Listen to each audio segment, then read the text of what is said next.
Selamat datang kembali. Kita langsung aja nih bahas lebih dalam sumber-sumber yang Anda berikan. Kali ini fokusnya ke satu momen yang cukup signifikan ya di industri kreatif kita. Iya, betul. Kita mau kupas soal langkah besarnya MD Entertainment lewat PT MD Pictures Tbk waktu mereka masuk ke bursa saham. Kayaknya ini penting ya. Penting banget. Jadi fokus kita hari ini memang ke tanggal itu, 7 Agustus 2018.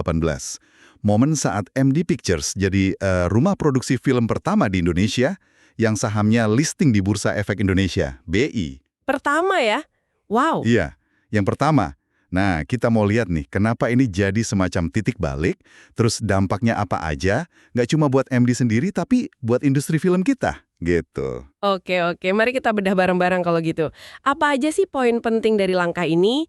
Terus peran sentralnya Manoj Punjabi gimana? Dan artinya apa buat lanskap film nasional kita? Siap. Itu kira-kira 13,75% dari total modal mereka. Lumayan besar juga ya porsinya. Iya, harga penawarannya di Rp210 per saham.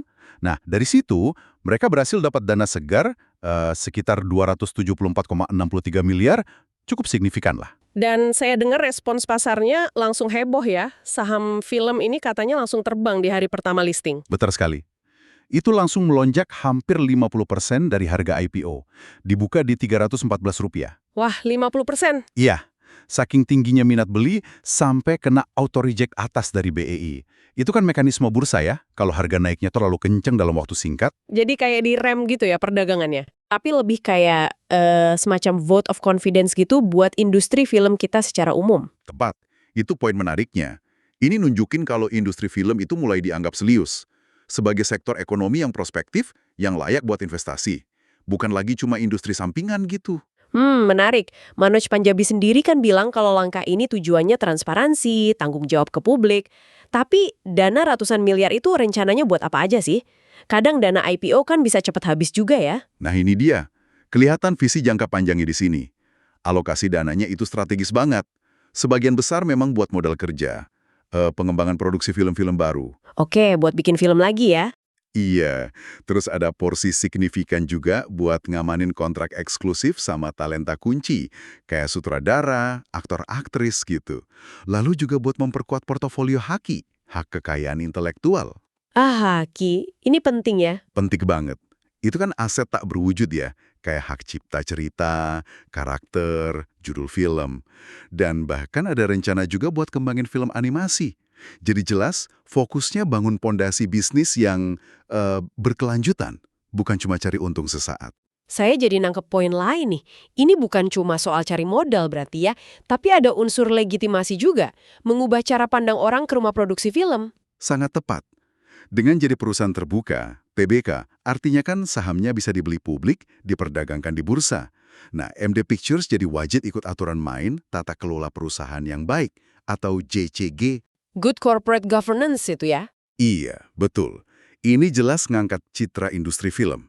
Dari yang mungkin dulu dianggap bisnis keluarga atau komunitas kreatif aja, jadi entitas korporasi yang profesional, akuntabel dan transparan secara finansial. Kayak kata Manoj, ini bawa MD ke level kedua. Dan ternyata efeknya nggak berhenti di situ ya. Kabarnya langkah ini sampai bikin pemain global tertarik. Bener, puncaknya mungkin pas tahun 2021 itu.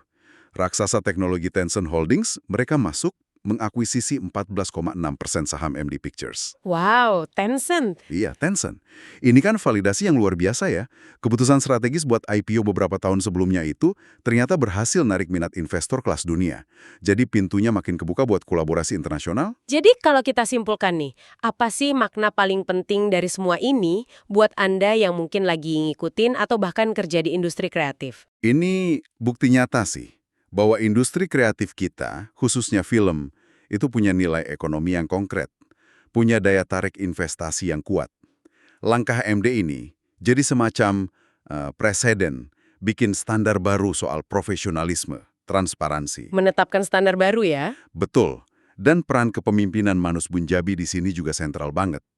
Dia bisa ngejembatanin antara visi artistik sama strategi bisnis. Itu nggak gampang loh.